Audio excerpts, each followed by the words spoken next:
Good morning to all of you. Welcome to this RSIS book launch seminar. The book we are discussing this morning is entitled Where Great Powers Meet, America and China in Southeast Asia, published by Oxford University Press. I'm delighted to introduce its author, who is well known to most, if not all of us. I'm of course referring to Professor David Shambaugh, who is Gaston Seeger Professor of Asian Studies, Political Science and International Relations, as well as the founding director of the China Policy Program at the Elliott School of International Affairs, George Washington University. Professor Shambaugh has also been a non-resident senior fellow at the Brookings Institute. He has worked at the US Department of State and National Security Council, and he was previously a faculty member at SOAS in London. He's been selected for numerous awards and grants, including as a fellow of the Woodrow Wilson Center. And I'm delighted to add that, of course, he was also a distinguished visiting professor at the S. Rajaratnam School of International Studies in Singapore a few years ago, when he did conduct most of the research, or some of the research, that led to the publication of this book. And I should add that he has published over 30 books in total. So we very much look forward to listening to David in a few minutes. I would also like to introduce our discussant, Professor Joseph Liao, who is chair in comparative and international politics, also a research advisor at RSIS. He also happens to have a day job as the Dean of the College of Humanities, Arts and Social Sciences that keeps him very busy indeed. So we have a great session coming up this morning. Quickly, some rules of engagement. I will ask David to speak for roughly 20 minutes. This will then be followed by Joseph, who will speak for about 10. And so this will give us 30 minutes of Q&A. I would like to inform you that your chat and raise hands have been disabled. Instead, what I encourage you to do, invite you to do, is to click on the Q&A icon to submit your questions. You can actually do it while David and Joseph speak as well, and then I will pick some of the many questions that I'm expecting this morning and feed them back to David for his comments. So with no further ado, let me now invite David, who is joining us from Washington. So it's quite late for him. So thank you again, David, for agreeing to do this. David, the floor is yours. Wonderful. Thank you very much, Ralph, for the introduction, and to you and to Joseph and the others who have worked behind the scenes to put together this morning, your time, as you can see here, this evening, my time, webinar today. There's really probably no more appropriate place, I should say, to launch this book than where it began. Literally right there at RSIS on the 3rd floor, I guess is where my office was. I began it there in the first half of 2017 during my sabbatical from George Washington University here, which I spent there. And the whole experience, I must say, if I could just indulge for a minute at the beginning here, the whole experience just left a really deeply and profoundly positive impression on me in all respects. I have to say that's still with me. And it's really nice to see the two of your faces again this afternoon, your good friends and professional colleagues. So, but, you know, I felt really warm hospitality from all colleagues there at the school. Former Dean Barry Desker, Joseph, you were the dean at that point. Ralph was the associate dean. He has now moved up into the full dean position. Joseph's become yet another dean. Ong Kang Yong, the executive chairman, and many, many faculty colleagues. An Chung Guan, whose office was right across the hall from me. He and I had a number of really stimulating conversations, as I did also with Frederick Wu, Li Ming Zhang, Evan Resnick, Dick Bitzinger, and others. Students, I taught 2 classes, just first-rate students, and I'm still writing letters of recommendation for some of them, I have to say. And I'm still in touch with several of them. The professional staff at RSIS could not have been more helpful to a foreigner trying to come into that institution and NTU. And so everything and everyone about RSIS could not have been more hospitable, and I will be forever grateful to Joseph, who stimulated the invitation and initiated the idea to get me out there. You've really built, I have to say, the premier, this is not false flattery, I really think this, the premier IR school in Asia. And teaching here in the Elliott School at the George Washington, we're just really proud and honored to have RSIS as our partner institution in Singapore. And we exchange students. In fact, I see there's one student registered for tonight's event from GW. So really, it was just a great experience there, and love to come back. Singapore itself, obviously, a wonderful place to live. So many interesting experts to talk to, many of whom are also in attendance this evening. And I got around the region to 9 of the 10 ASEAN countries. I missed Laos, not intentionally, just circumstantially, because I had to come back to teach class, actually. I was in Hanoi and I was going to go to Laos, but I had to come back to Singapore to teach class. So just to show you how dutiful I was on that front. But I made it to 9 of the 10 countries, and it stimulated, I have to say, a lifelong interest in Southeast Asia that I didn't really have before. I learned an enormous amount in a short period of time, but I mainly learned how little I really know, and it's going to be with me for some time to come. Okay, so those are all sincere remarks. I'm just delighted to be able to launch the book there at RSIS today.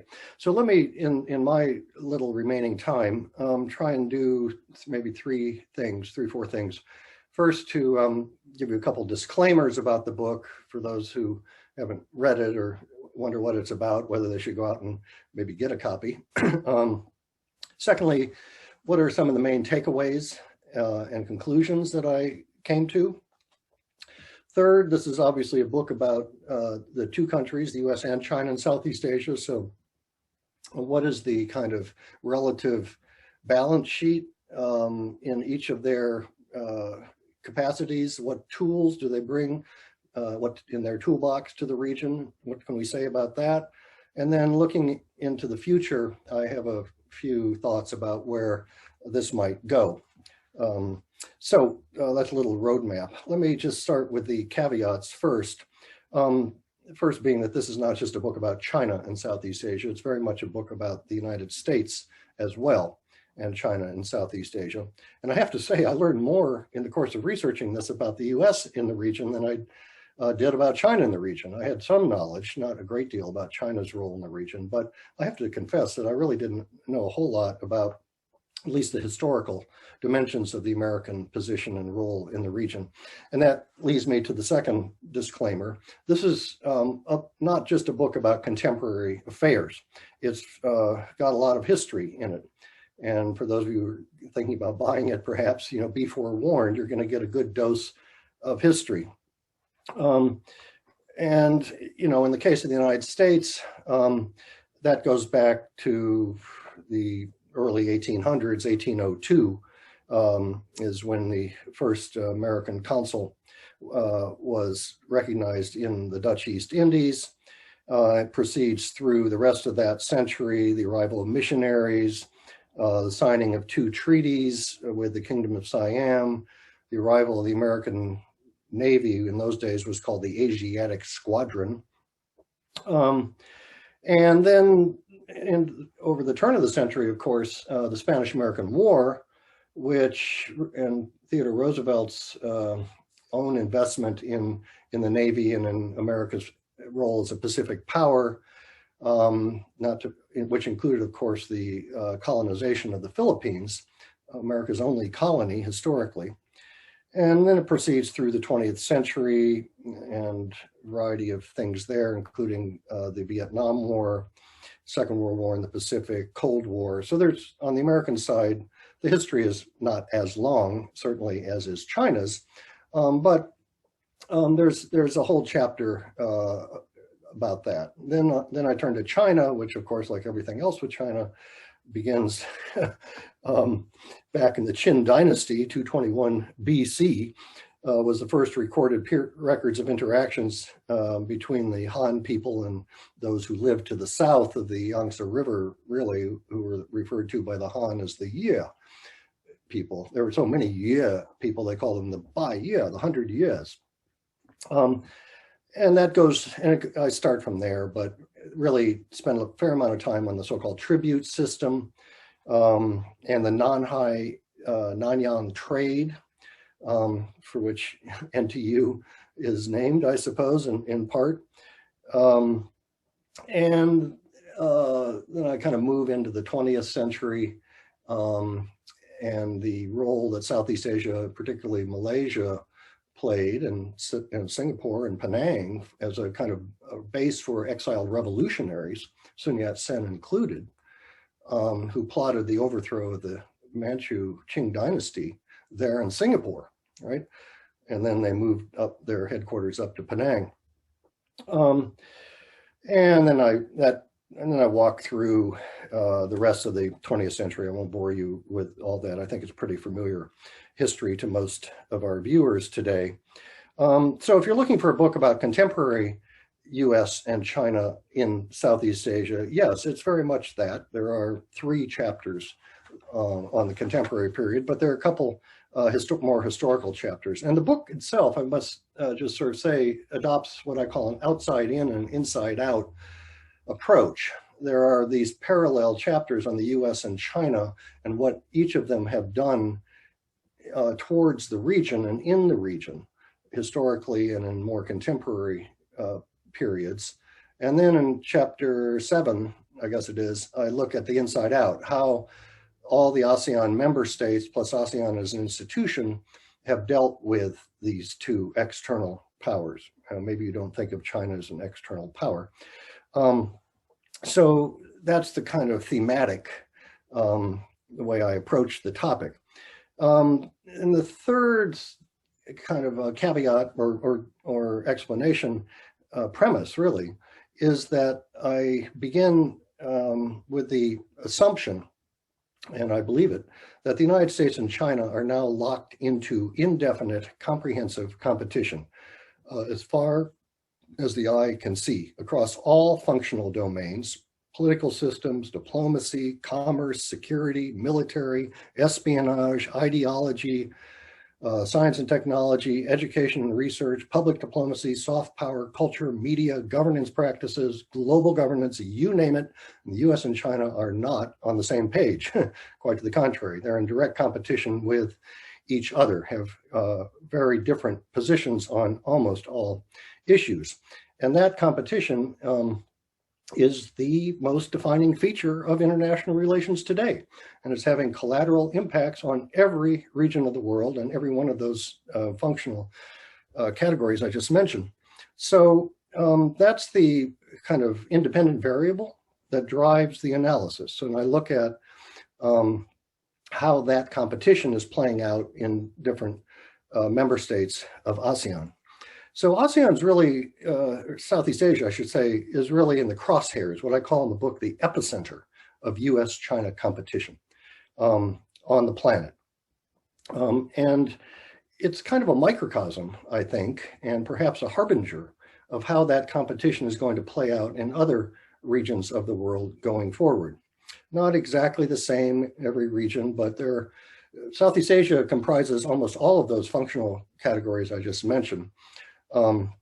So I think, it's worth studying the competition in the region, not just for intrinsic Southeast Asian reasons, but really if you're trying to understand the US-China competition globally, how it may play out. Now, they may not like it, the Southeast Asian countries, and they have a long history of hedging behavior combined with a deep post-colonial identity of neutralism.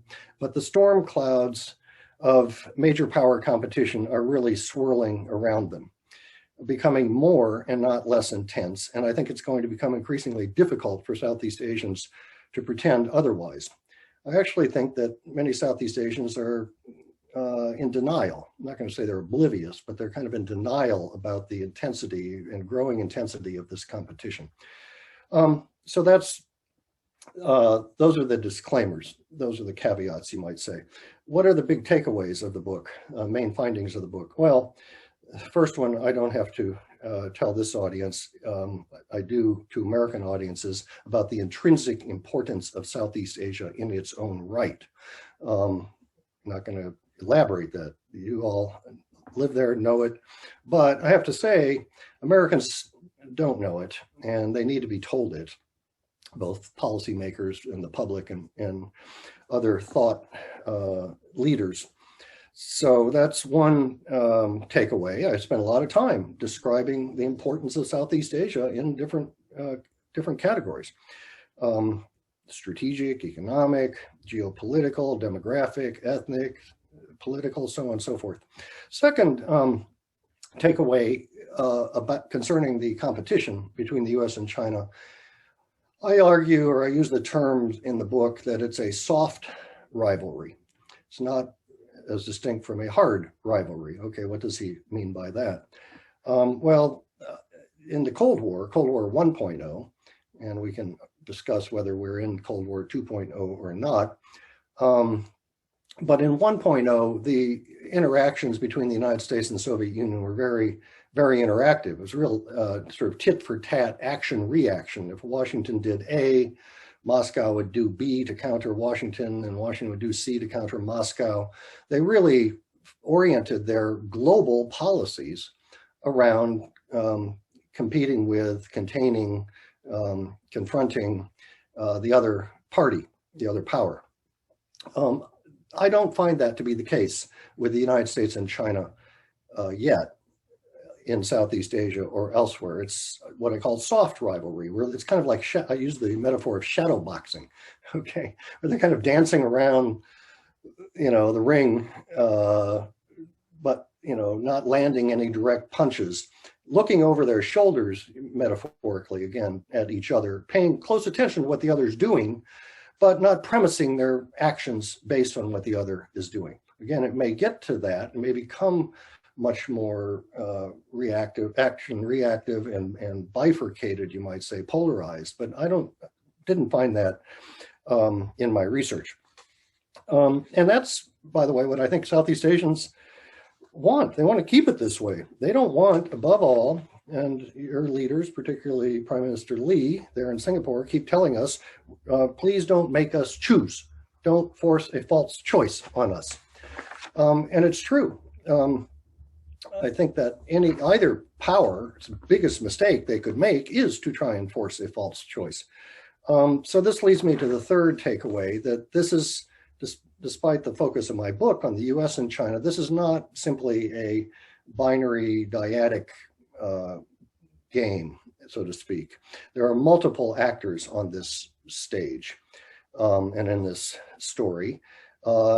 Certainly the 10 member states of ASEAN and ASEAN itself as an institution, but I would particularly note other regional middle powers, namely Japan, India, Australia, and the EU, and South Korea.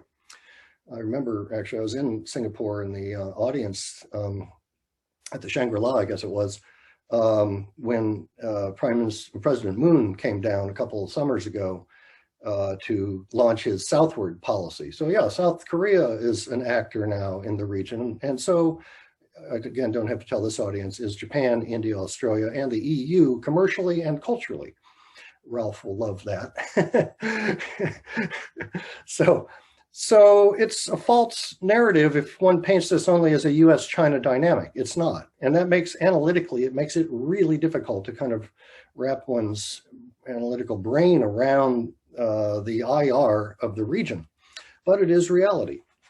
Fourth takeaway are a couple of counterintuitive conclusions I found, counterintuitive findings, I should say, that I did not expect to find. And namely, that is what I call China to be an overestimated power and the United States to be an underappreciated power in Southeast Asia. Now, briefly, let me elaborate that. So on China, wherever you travel, at least wherever I traveled around the region, there was this pervasive, mind you, I was there 2017, I returned in 2018, stayed at RSIS for several months, another really wonderful host and great experience. I have just wonderful things to say about them too. And I finished up the field work in Indonesia and Malaysia that summer. So my findings, are really maybe a year or two out of date, but wherever I went in the region, there was this pervasive, almost you could call it hegemonic narrative about China, China, China, China, China. And, it's China's sucking all the regional states into their sphere of influence. They're trying to create a sphere of influence. And everybody should just kind of get on the Beijing bandwagon. I remember literally the morning I arrived, got off the plane in Singapore and was having breakfast. Straits Times that day, headline, "Time to move away from Uncle Sam." That was the my welcoming morning in Singapore. Time to move to Beijing and move away from Uncle Sam's. I almost wrote back to the Straits Times to challenge their article, but I thought, David, that's probably not a good idea on day one. So I didn't. But as I went around the region, this narrative in all the media, all the social media, all the think tanks, all the government officials, it's all about China, China, China. And I thought that's really not what I'm finding empirically. What I found empirically is that China is a overestimated power, that in fact its influence and its power is very uneven. It varies by category. It's obviously strongest in the economic domain, but has a number of relative weaknesses. I would just note to be its coercive diplomacy, its lack of soft power, its relative lack of security assistance programs, obviously South China Sea claims, and United Front concerns about the overseas Chinese diaspora. So I did not find, and the book explores all of those things as well as China's strengths. But I found that the narrative and the empirics were not aligned, and this narrative that was being perpetuated in the media really was not sustained, and it kind of intrigued me and confused me. So I think China's story is overblown. And then secondly, I think the United States is very underappreciated and certainly underreported. I'd like some graduate student to go do a search on how many media articles there are on China versus the US in any given year, and it's a multiplier of more about China than the US. So I don't know if you know who the American comedian Rodney Dangerfield was. It's not a Rodney Dangerfield kind of insecurity that Americans have. It's just that the American strengths, and this is one of the things I found in researching the book, is the intrinsic strengths across multiple categories of the US in the region is simply not recognized by even knowledgeable academics and government officials. So there's an underappreciation. And if you look category by category, in the case of the US and security assistance programs, absolutely dominant. Soft power, very strong, despite the last 4 years. And indeed, if you look at the most recent RSIS polls, the State of Southeast Asia polls that came out a couple of weeks ago, I'm going to come back to that in a second because they're really jarring. I was so pleased to see these new data because it sustains exactly what I found and argued in the book, namely all the weaknesses about China and, in fact, the relative strengths about the United States. Let me just tick those off real quickly. 76% of those surveyed in the State of Southeast Asia 2021 poll by RSIS think that China is the most significant economic power in the region, but 72% worry about it. 49% think that China is the, quote, most influential political and strategic power, but 88.6% worry about it. Only a meager 3.6% have, quote, confidence in China to, quote, provide leadership, maintain the rules-based order, and uphold international law, unquote. 3.6%. Not a lot of trust. In fact, when you come to trust, let's see, it is 16.5% of Southeast Asians trust China.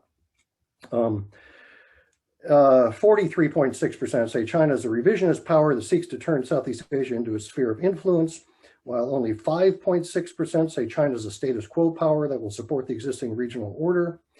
63% of Southeast Asians in this poll have, quote, no confidence, unquote, in China, whereas 48.3%, quote, trust and have confidence in the United States.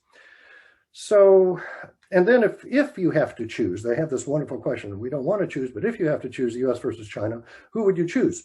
Well, 61.5% say United States, 38.5% say China.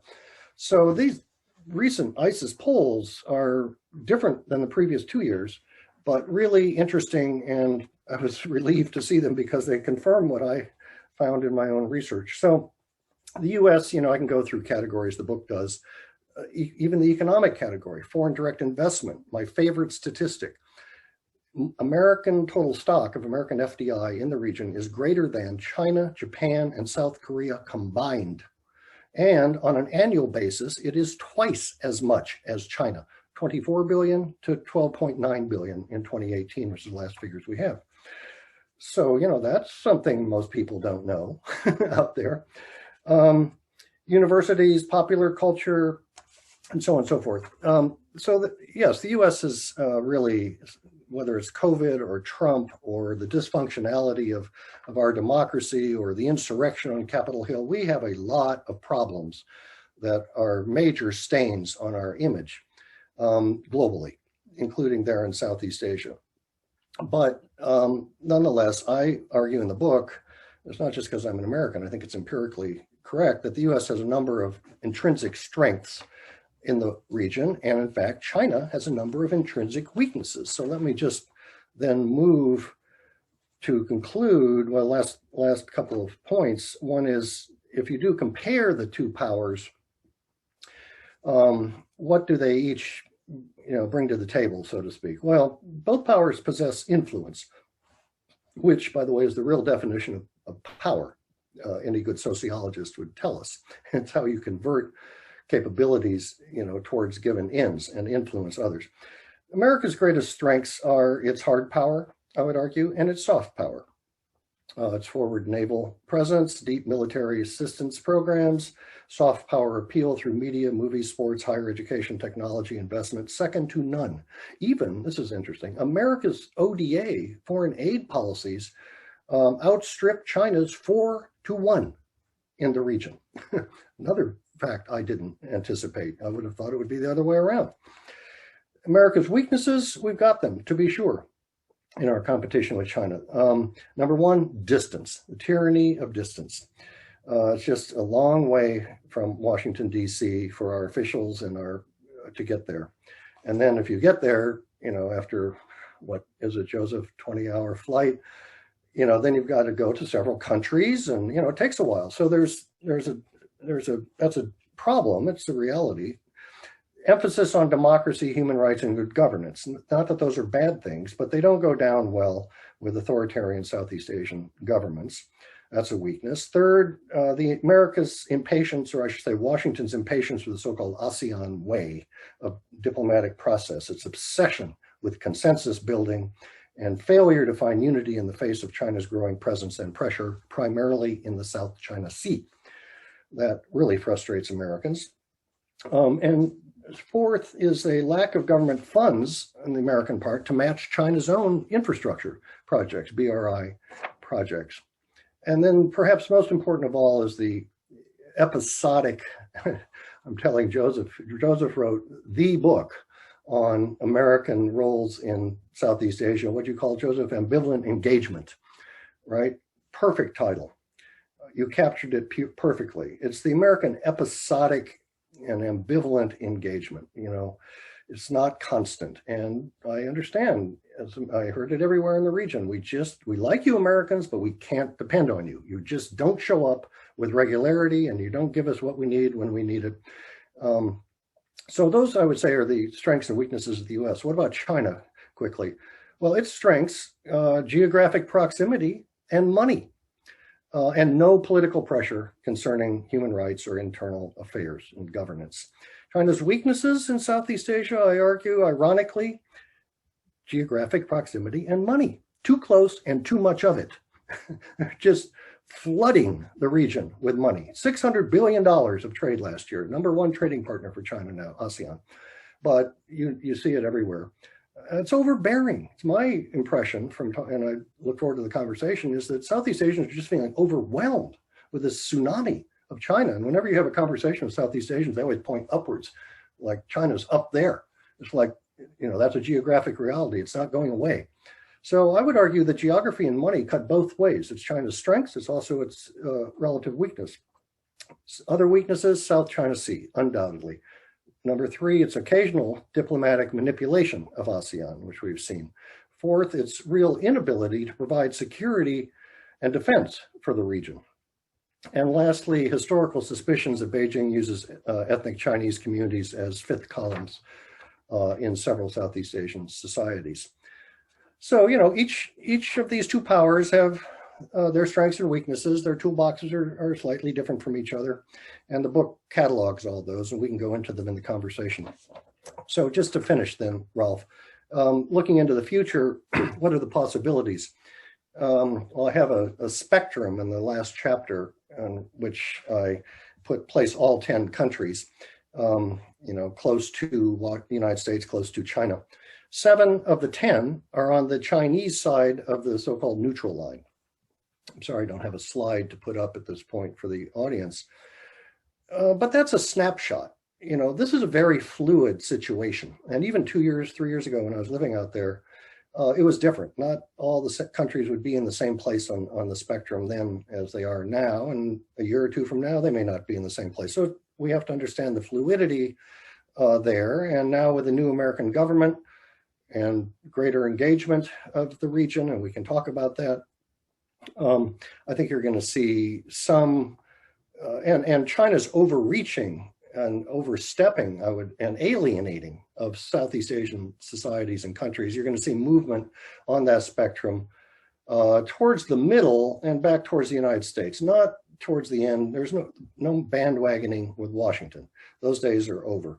But I think you're going to see some movement away from China over there. That's one scenario. Another scenario is continued bandwagoning. And there is bandwagoning right now. And it has been going on for the last few years with Beijing. Third scenario, possibility of a hard rivalry, as I mentioned earlier, and a polarization of the region. And lastly, more kind of neutral hedging by ASEAN itself, which is, of course, in ASEAN's DNA. That's what ASEAN wants. So these are different conceptual possibilities. I think that it really depends on how each power plays its hand. I actually think the Chinese are overplaying its hand, and I think the Chinese, tools in their toolbox are not nearly as strong as they think they are. I think the Americans are underappreciated. You're going to see a much different United States now under President Biden and his Asia team. And most importantly, I think you're going to see greater agency, or I hope we see greater agency on the part of ASEAN collectively and its member states. So that's a kind of, synopsis of the book. Hopefully that's incentivized some questions, if not some book purchases. So why don't I stop there, Ralph? Thank you very much, David. And I think it will do both. We've already received some wonderful questions, but before we move to the questions, I'm very much looking forward to listening to Joseph and what he has to say in his own comments. Joe, the floor is yours. Thank you. Thanks, Ralph. And thanks, David, for this opportunity to share some thoughts on your book. And as you know, we had a number of discussions on the book, and I had the privilege of reading a number of chapters and sharing my own views on them as well. This is the difficulty of being good friends with the author, right? So it's sort of a declaration there, but in any event, it is a very good book, and I certainly hope that the right people are reading it, and certainly in DC. And I believe they are, given their familiarity with you, the people who are currently in the administration, and your familiarity with them. I'm certain that they would be picking up the book and hopefully picking up some ideas from there. Let me just very quickly share a few thoughts on this volume. In a sense, this book comes on the back of two earlier volumes, and David and myself had a discussion on this as well. One written by Murray Hebert and another by Sebastian Stranger. Those two focus on China and Southeast Asia, of course, and they are very good books on their own account, right? But this volume is, of course, different in a few ways, right? The first is that David Shenbaum, as we all know, is an eminent China scholar. He's very modest in his qualifications about his knowledge of Southeast Asia. Really, if you read the book, you couldn't tell. I think, granted, he hasn't worked explicitly on Southeast Asia international affairs, but nevertheless, it's quite clear from the book that he's in the course of years and decades of coming to the region and talking to us about China, he's picked up a lot about Southeast Asia, and he brought all of that to bear in the book. So that, I think, is a very admirable aspect of it. Second, this book, of course, in a sense, triangulates relations between US, China, Southeast Asia. So it's not as David himself mentioned, it's not a China, Southeast Asia book, nor is it a US, Southeast Asia book. I think packaged in this way is certainly very useful for us. There's a bit of irony here in the sense that, you know, in Southeast Asia, we always, in our dealings with the Americans, we always tell them that to view us for our own inherent merit, right? And not through the lens of Sino-US relations. But guess what? We ourselves often slip into that framework of thinking about our relations with the US vis-a-vis China, thinking about our relations with China vis-a-vis the US.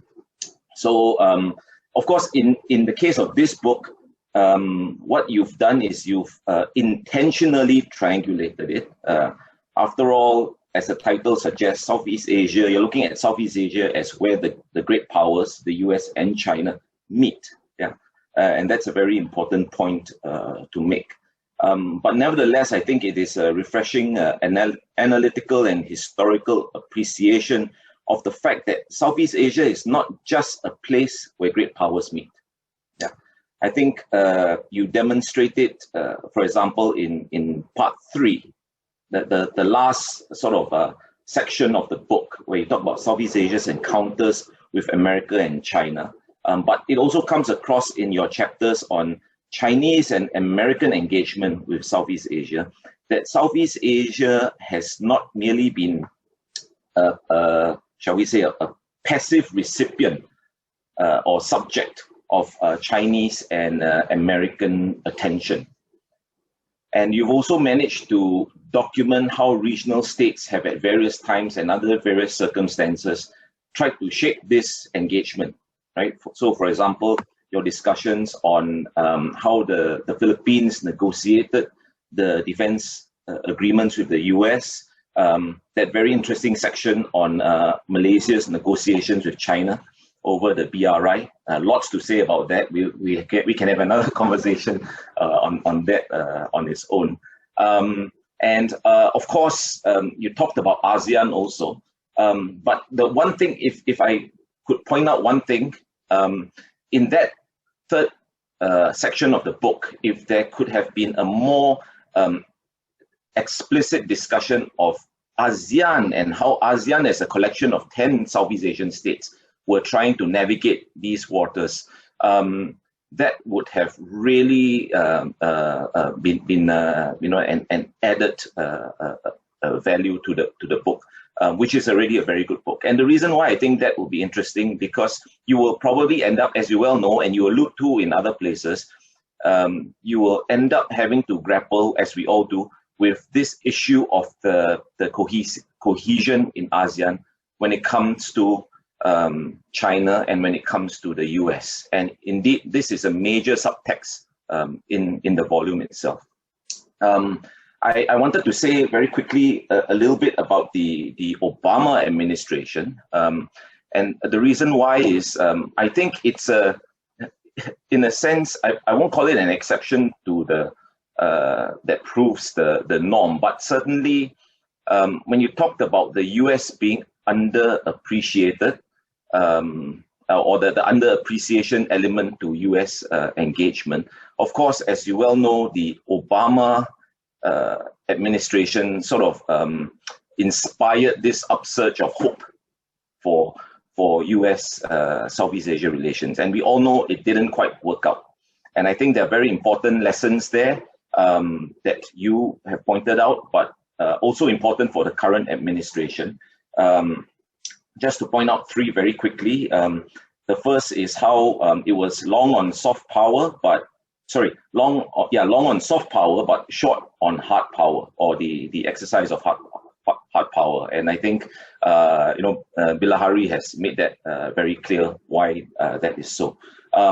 Second, the metaphor of the pivot and rebalance was unfortunate in quite a few ways. But in the context of Sino-US relations, it was unfortunate in the sense that it played directly into the hands of the Chinese narrative, that the United States is, the American commitment to the region lacks continuity, cannot be relied upon, cannot be trusted, inconsistent, as opposed to us, right? And the pivot and rebalance metaphors unfortunately played into that. And third, of course, the administration flattered to deceive, right? And the TPP, I think, was both an example and a victim of that.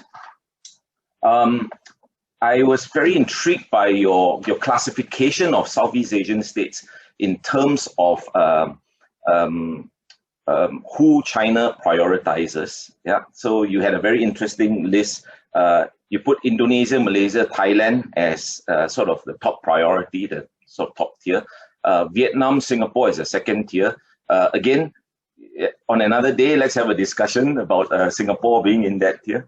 And the third tier was Brunei, Cambodia, Laos, and Myanmar. Yeah.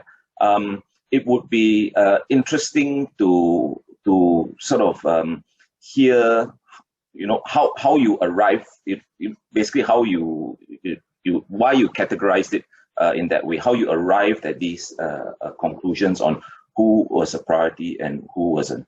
And a third and probably final point is, I like how the book flags out, I think, a very fundamental and interesting anomaly that Southeast Asia should take note of.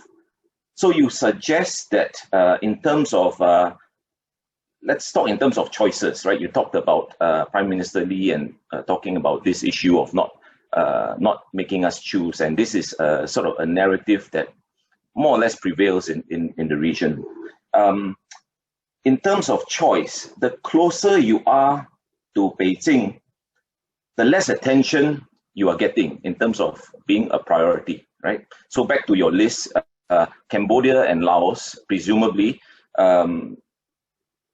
if they haven't already chosen, they've certainly gravitated that direction, but they are pretty low down in terms of the priority list. So I wonder if the opposite holds, right? So in the sense that if you were to lead, if a Southeast Asian state was to lean more towards the US, does it therefore mean you will get more attention from China? And what kind of attention? And will it be good for that state to be getting attention from China? And likewise, I think the same can be made for the US. I mean, if you don't choose, then a question mark arises, as some have pointed out, that in a time of crisis, would you expect the US to choose you? What if the US takes a we're not choosing position in times of crisis in Southeast Asia? So that's something to bear in mind. And one final point before I end, you talked about Chinese money flooding into Southeast Asia for sure. But the interesting thing, as we all know, is most of it are loans. Yeah, and loans suggest something about the level of commitment that, in this case, China is is showing, as opposed to, for example, investment or joint venture projects, or joint investments rather.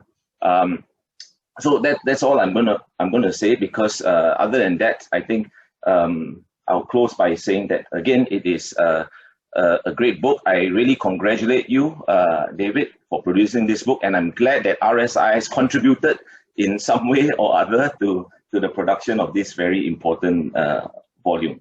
Thank you. Thank you, Joe. David, I'm sure you really want to react straight away, but I will first and foremost come back to the questions, because we've received some wonderful questions, and I will try to summarize some of them. I do apologize to all of you who did ask questions. I will not be able to cover all of them, but I've picked a few which I think will pique David's interest. So let me start with a question by Evan Resnick, which is a hypothetical question. And you may want to take notes, David, because I will ask you a few. If China were to offer the US a grand bargain of permitting Beijing to militarily dominate Southeast Asia and the South China Sea in exchange for uninterrupted US commercial access to the region, should Washington take it?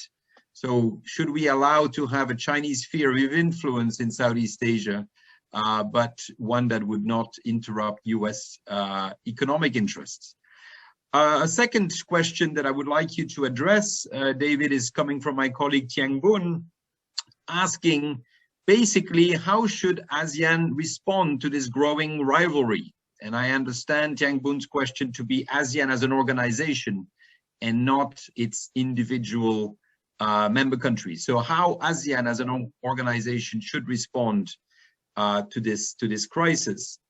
A third question, which I think you're best placed to answer in light of the fact that you're based in Washington, is what can we expect from the Biden administration, both in terms of upcoming events in Singapore, like the Shangri-La Dialogue in June and the WEF in August, but also, and here I'm cutting across another question, this notion of a summit of democracies. Is this something that the Southeast Asian countries should be nervous about? Let me start with those three questions and pass the floor back to you, David. Great, thank you, Ralph. And thanks for the questions. And Joseph, thank you very much for stimulating commentary, really good food for thought.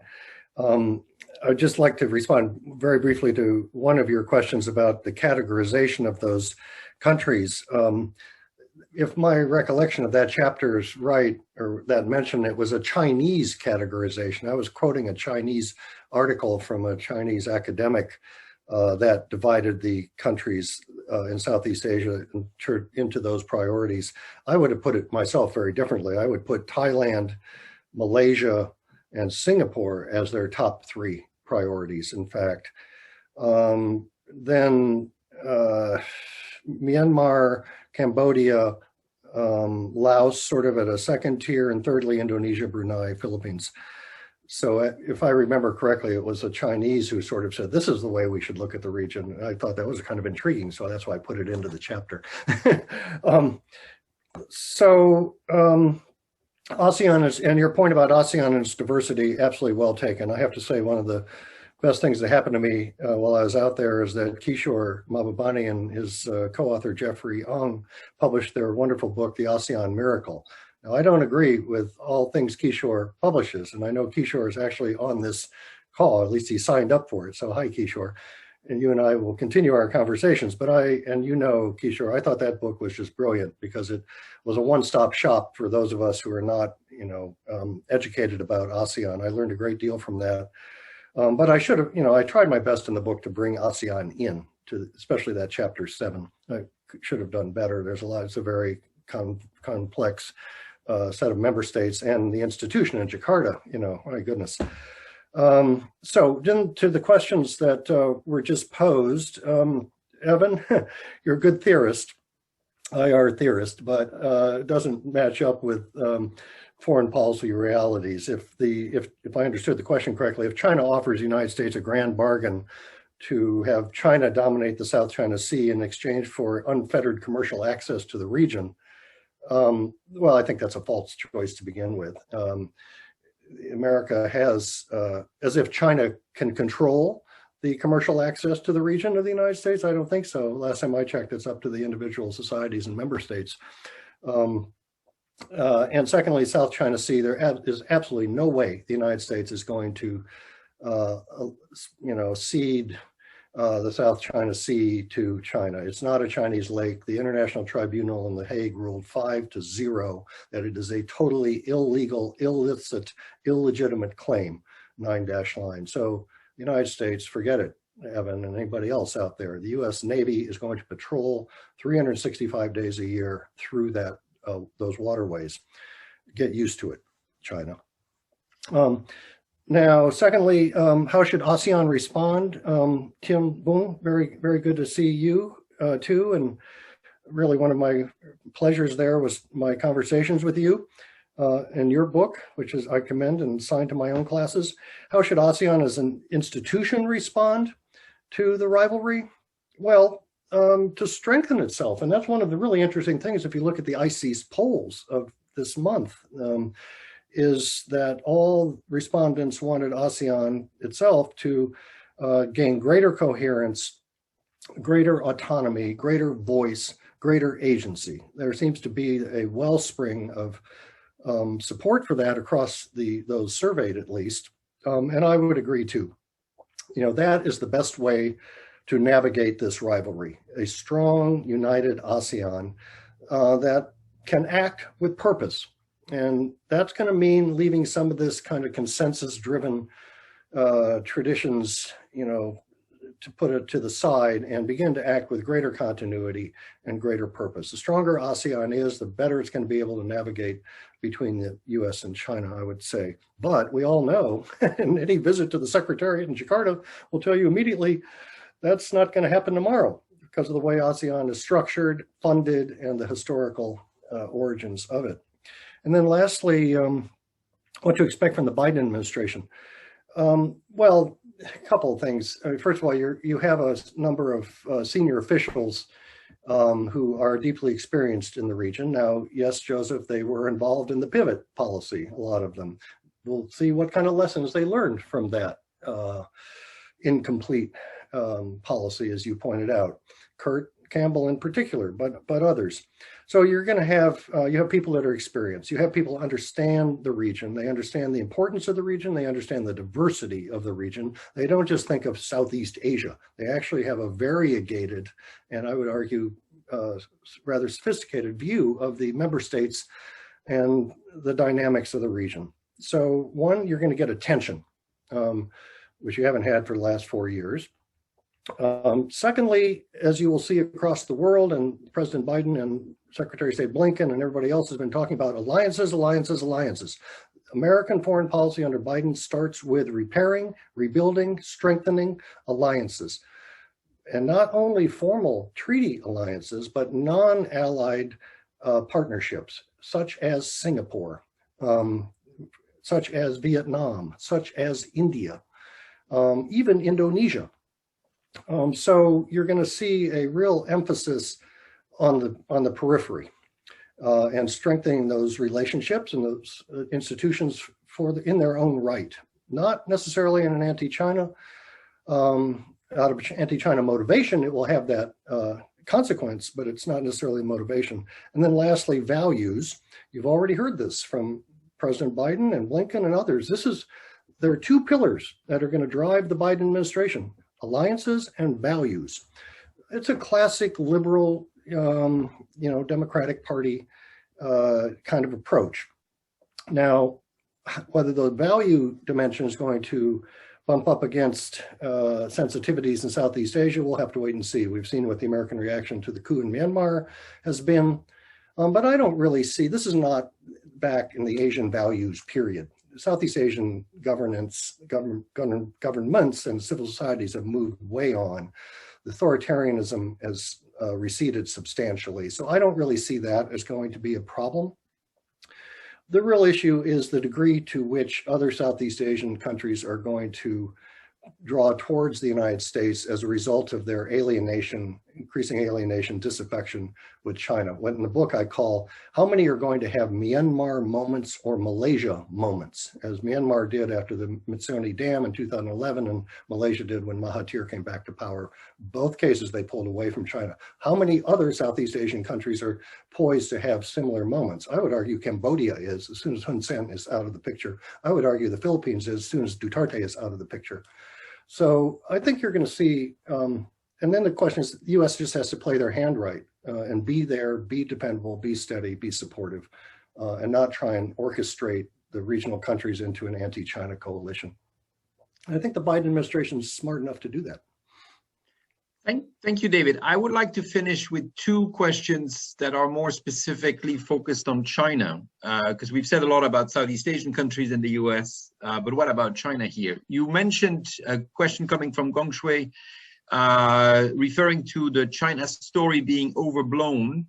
She's asking how this is actually perceived in Beijing. Do you feel that the Chinese leadership in Beijing may well be aware of the fact that its influence in Southeast Asia is not as great? I'm paraphrasing the question, but I think I'm getting the gist of what Gong Shui is asking.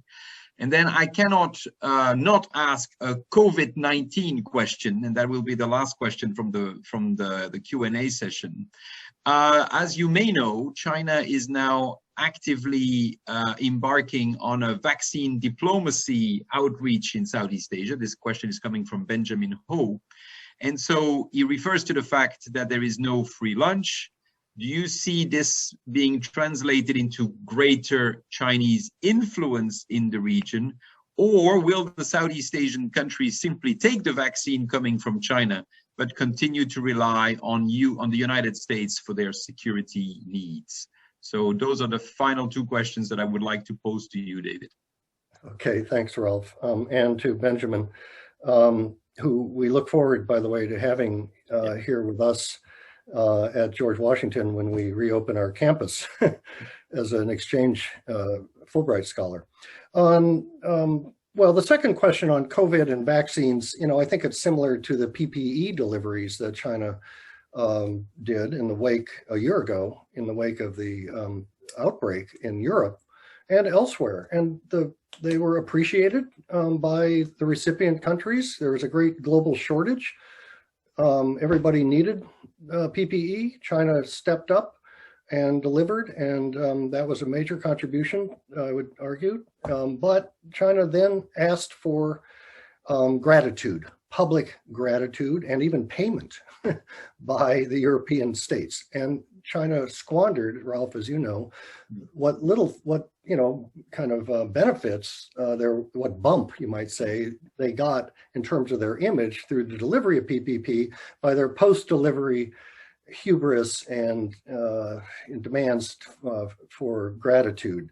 So this time around, vaccines, again, to public good. If the Chinese can provide it, the Russians have one, it doesn't matter. We need to get the planet vaccinated, as long as they're good vaccines. So we'll see, and this goes to the first question, what lessons did China learn from last year and the delivery of PPE? Will they now deliver vaccines and ask for gratitude publicly, or will they just deliver the vaccines? So it'll be interesting to see. Which gets to the first question, what evidence is there of China being aware of how it is viewed in the region? Well, I can tell you, not just from this book, but my other research in 4 decades of going to China and interacting with Chinese leaders and reading what they write, there is next to no awareness of how they are viewed. This is China's major, and I'm serious about this because I teach Chinese foreign policy, I write about it. If you look at the future of China in the world, I would put at the top of the vulnerability list their lack of self-awareness and lack of ability to take any criticism. They have -0 threshold for criticism. They don't take it constructively. Well, I'm sorry, if you're going to be a major power in the world, you're going to get criticized. The question is, what do you do with the criticism? Do you listen? Do you entertain whatever the other party's saying? Do you maybe recalibrate your behavior and your policies as a result? Or do you have a tin ear and just plow ahead? And so far, what we see from Beijing is the latter. Tin ear, plow ahead. I call it autopilot, really, and wolf warrior diplomacy and increasing nationalism and increasing hubris, increasing sanctimoniousness, and lecturing other countries, including the United States. Just read Wang Yi's speech to the Nanking Forum a few days ago, or Yang Jiechi's speech to the National Committee on U.S.-China Relations last week. So China is really, if they're aware of how they are viewed, and many public opinion polls, including Pew polls of a couple months ago, show that there is a dramatic decline in favorability ratings of China globally. Are they aware of it? I don't see any evidence that they are. Do they care about it? I don't see any evidence that they are. So this is a really good question. I thank that person for asking. I think this is China's major vulnerability going forward. If they're going to be a successful major power in Southeast Asia or anywhere else in the world, they better learn to listen. Thank you, David. Thank you very much for taking the time, for spending your evening with us from Washington. It's been a great pleasure to chair this session. I would like, of course, to thank Joseph, who sits on the other side of the car park from where I sit to this morning. And thank you very much, Joe, for your insights. I think you will all agree with me that the one thing to do this afternoon is to go and buy a copy of Where Great Powers Meet, America and China and Southeast Asia, published by Oxford University Press. David, I hope very much to be able to see you in person soon, perhaps not in 2021, but certainly in 2022. In the meantime, stay healthy. And once again, thank you to the two speakers, and thank you to all of you for attending this talk today and for asking questions. Thank you very much. This brings us to the end of the webinar. Thank you.